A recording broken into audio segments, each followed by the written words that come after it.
कभी अपना भी सपना सच होगा, कभी अपना भी सपना सच होगा। एक हाथ में माइक और एक हाथ में अवार्ड और पूरा स्टेज अपना होगा। जय हिंद दोस्तों, कैसे हैं आप लोग? उम्मीद करता हूं ठीक होंगे। दोस्तों आज की वीडियो में हम बात करने वाले हैं बिहार एसएससी सीजीएल 4 वैकेंसी के बारे में, क्योंकि आप सभी को पता है कि बिहार में बहार है, क्योंकि बहुत सारा वैकेंसी निकल कर आ रही है और 2024 में बहुत सारा वैकेंसी निकल कर आने वाली है। क्योंकि जो सरकार की वादा है 10 लाख नौकरी का, वो 10 लाख नौकरी पूरा करने जा रही है। ठीक है, तो आप लोग भी अपना वादा मत भूलिएगा। 2024 में नौकरी लेके भी रहना है, ये अपने आप से वादा कीजिए। ठीक है, चलिए, जैसे कि आप सभी को पता है कि अभी टीचर की बहाली हुई थी 1.5 लाख, और बिहार एसएससी की और बिहार पुलिस की, ये सारे प्रोसेस चल रहा है। बिहार पुलिस का एग्ज़ाम अभी कैंसिल हुआ था, फिर से एग्ज़ाम होने वाला है, उस पर चर्चा हो रहा है। और ये जो हम बता रहे हैं ना, ये पेपर में आया हुआ है, ये नोटिफिकेशन आया हुआ है, ये भी हम आपको प्रूफ करके दिखाएंगे कि ये कहाँ पे आया हुआ है। ठीक है, तो आप लोग वीडियो के एंड तक बने रहिए। चैनल पे नया सब्सक्राइब कीजिएगा, वीडियो को लाइक कीजिएगा। चलिए यहाँ पे हम इसको स्टार्ट करते हैं कि सबसे पहले हम बात करेंगे टोटल पोस्ट कितना होगा। ठीक है, अप्लाई डेट कितना होगा। ये बिहार एसएससी सीजीएल 4 जानते हैं ना, ये हाई लेवल की है। बिहार एसएससी 10+2 से थोड़ा सा ये हाई लेवल की ये नौकरी है, इसमें सैलरी भी अच्छा खासा होगा। तो इसमें हम सैलरी के भी बारे में बात करेंगे, सिलेक्शन प्रोसेस के बारे में बात करेंगे, और ये इसका सिलेबस के बारे में बात करेंगे, एज के बारे में बात करेंगे, क्वालिफिकेशन के बारे में बात करेंगे, कितना फी लग रहा है इसके बारे में भी बात करेंगे, छूट के भी बारे में बात करेंगे कि किसमें छूट है कि नहीं है। ठीक है, तो चलिए यहाँ पे हम इसको बतियाते हैं कि सबसे पहले हम बात करेंगे कि टोटल पोस्ट कितना है। तो टोटल पोस्ट के बारे में अभी हम आपको लास्ट में बताएंगे। ठीक है, अप्लाई डेट के बारे में भी हम लास्ट में ही आपको बताएंगे कि कब से अप्लाई होगा। ठीक है, अब यहाँ पे देखिए, सबसे पहले हम बात करेंगे फी के बारे में। फी तो याद रखिएगा कि इसमें फी लगने वाला है कि जनरल, ओबीसी और ईबीसी, ईडब्ल्यूएस, यानी कि ये बिहार में जो भी कैटेगरी आता है, ओबीसी हो गया, ईबीसी हो गया, ईडब्ल्यूएस हो गया, जनरल हो गया, उसके लिए 500 रुपया फी लगने वाला है। ठीक है, अब देखिए SC, ST, pH, female candidate, इसके लिए 250 रुपया लगेगा, यानी कि इसके लिए 250 रुपया लगेगा। अगर हम बात करें एज लिमिट का कि कितना एज लगेगा, तो 21 से 37 साल ये किसके लिए? ये है आपका जनरल के लिए, ये है आपका ओबीसी के लिए, और ये है आपका ईडब्ल्यूएस के लिए या तो बीसी के लिए, ऐसे भी हम लोग कह सकते हैं। यानी कि ये मेल के लिए है। अगर मेल में जनरल, ओबीसी, ईडब्ल्यूएस, बीसी अगर होगा तो 21 से 37 साल उसका उम्र यानी कि एज लगेगा। समझ में आया? यानी कि 21 से 37 साल के अगर बीच में है और ओबीसी में आते हैं, जनरल में आते हैं, तो आप अप्लाई कर सकते हैं। अब देखिए फीमेल के बारे में हम बात करते हैं, तो जनरल फीमेल या ईबीसी या बीसी 21 से 40 साल, यानी कि यहाँ पे 3 साल की छूट दिखाई दे रहा है। आप लोगों को पहले से भी पता है कि बिहार में जो फीमेल के लिए, चाहे एससी एसटी के लिए, चाहे ओबीसी ईबीसी के लिए छूट रहता है, 3 साल का रहता है, 5 साल का रहता है।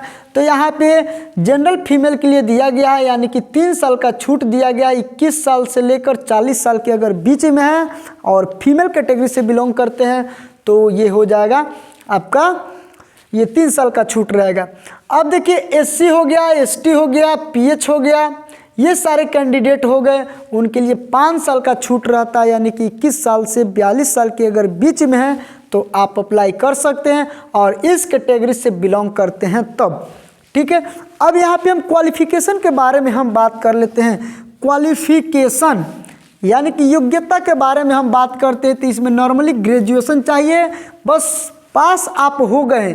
ये नहीं कि इसमें परसेंटेज की रिक्वायरमेंट है कि 40% से पास हुए हैं कि 50% से पास हुए हैं, वो चाहिए नहीं। बस आप 30% प्लस है तो आप इसमें अप्लाई कर सकते हैं। यानी कि और किसी भी स्ट्रीम से, चाहे वो आर्ट्स से, चाहे साइंस से, चाहे कॉमर्स से, ठीक है, किसी भी स्ट्रीम से अगर पास किए हैं तो आराम से इसको अप्लाई कर सकते हैं। ठीक है, चाहे बीए किए हैं, चाहे बीकॉम किए हैं, चाहे आईकॉम किए हैं। ठीक है, अब देखिए सिलेक्शन प्रोसेस, इसका प्रोसेस किस तरह से होगा सिलेक्शन का प्रोसेस। तो सबसे पहले आपका एक एग्ज़ाम होगा प्री होगा, पहले प्रीलिम्स होगा, उसके बाद से सेकंड नंबर में मेंस होगा, उसके बाद से आपका थर्ड नंबर में टाइपिंग भी होगा। यानी कि याद रखिएगा इसमें टाइपिंग तो बहुत ज़रूरी एकदम कंपलसरी है तो है। और फोर्थ नंबर में आपका डीवी यानी कि डॉक्यूमेंट वेरिफिकेशन होगा। ठीक है, यानी कि सिलेक्शन प्रोसेस में ये 4 प्रकार का प्रोसेस है। प्रीलिम्स होगा, मेंस होगा, टाइपिंग होगा और डीवी डायरेक्ट डॉक्यूमेंट वेरिफिकेशन होगा। ठीक है ना। चलिए यहाँ तक तो हम लोग समझ गए। अगर कोई डाउट रहता है तो आप कमेंट बॉक्स में कमेंट कीजिएगा, उसका रिप्लाई हम तुरंत देंगे। ठीक है, अब देखिए कि अगर हम सिलेबस के बारे में हम बात करते हैं तो इसमें प्रीलिम्स और मेंस दोनों का सिलेबस सेम ही होता है। दोनों का सिलेबस सेम ही होता है, यानी कि 150 क्वेश्चन ही रहेगा, 600 मार्क्स। यानी कि एक क्वेश्चन आप जोड़ लीजिए, 150 क्वेश्चन 600, यानी कि एक क्वेश्चन 4 नंबर के रहेगा, 15 चौका 60 यानी कि 600 नंबर आ जाता है। एक क्वेश्चन 4 नंबर का रहेगा। निगेटिव जो है 1/4 है, यानी कि 1/4। 4 को गलती होगा तो एगो सही में से कट जाएगा। ठीक है, यानी कि निगेटिव है 1/4। टाइम है 2 घंटा 15 मिनट। ठीक है ना, टाइम है 2 घंटा 15 मिनट। ये दोनों के लिए है, प्रीलिम्स के लिए भी है और मेंस के लिए भी है। लेकिन याद रखिएगा कि मेंस में के आधार पे रिजल्ट बनेगा, मेंस के आधार पे ही रिजल्ट इसमें बनेगा। अब हम थोड़ा सा बात कर लेते हैं कि क्वेश्चन कैसे पूछेगा और किस सब्जेक्ट से कितना क्वेश्चन होगा। तो यहाँ पे देख सकते हैं कि मैथ से 25 क्वेश्चन, रीजनिंग से 25 क्वेश्चन, साइंस से 50 क्वेश्चन और जीके और करंट अफेयर मिला के आपका 50 क्वेश्चन। टोटल आपका हो गया कितना, 150 क्वेश्चन। जैसे कि बिहार एसएससी के बारे में भी हम बताए थे कि बिहार एसएससी में भी 150 क्वेश्चन पूछेगा। और जो सब सिलेबस बिहार एसएससी का है कि उसमें भी मैथ में 25, रीजनिंग में 25, साइंस में 50 और जीके और करंट अफेयर मिला के 50, यानी कि टोटल क्वेश्चन 150। तो बिहार एसएससी सीजीएल और चाहे ये 10+2 दोनों का सिलेबस लगभग सेम ही है। ठीक है, अब देखिए इसमें कह रहा है कि हिंदी क्वालिफिकेशन नेचर, यानी कि थोड़ा सा इसमें हिंदी भी पूछेगा, 100 नंबर का पूछेगा, 100 क्वेश्चन रहेगा, 400 नंबर का रहेगा। हिंदी भी रहेगा, यानी कि 400 नंबर का रहेगा, 100 क्वेश्चन, समय रहेगा 2 घंटा 15 मिनट। इसमें क्या करना है, क्वालिफाई नेचर है, यानी कि सिर्फ आपको पास हो जाना है, 30% से अधिक नंबर ला देना है।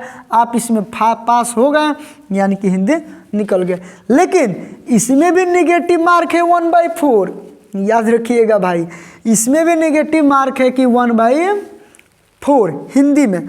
अब देखिए मिनिमम पासिंग मार्क्स यहाँ पे हम लिख भी दिए हैं 30% से अधिक आएगा तो आप हिंदी में पास हो जाएंगे। अब यहाँ पे देखिए सैलरी के बारे में हम बात करते हैं। तो इसको बोला जाता है कि ये उच्च पद, यानी कि हायर ये पोस्ट है। ठीक है ना, यानी कि 10+2 से थोड़ा सा इसका लेवल ज़्यादा है, यानी कि सीजीएल है, ये ग्रेजुएशन लेवल पर है। तो क्वेश्चन भी पता है 10+2 से हाई ही क्वेश्चन रहेगा, लेवल थोड़ा सा हाई ही रहेगा, क्योंकि ये है ये 12th के नीचे से रहेगा और ये ग्रेजुएशन तक पहुंचा देगा। ठीक है, तो थोड़ा सा आप लोग तैयारी में सहूलियत रखेंगे और अच्छे से आप लोग तैयारी करेंगे। और सैलरी यहाँ पे 35,000 प्लस, ये बढ़ भी सकता है, 35,000 से ये स्टार्टिंग हो रहा है और बढ़ के 60,000 हो सकता है, 70,000 हो सकता है, 80,000 भी हो सकता है। ठीक है ना, तो ये सारे चीज़ें हैं और बहुत जल्द निकल के आने वाला है।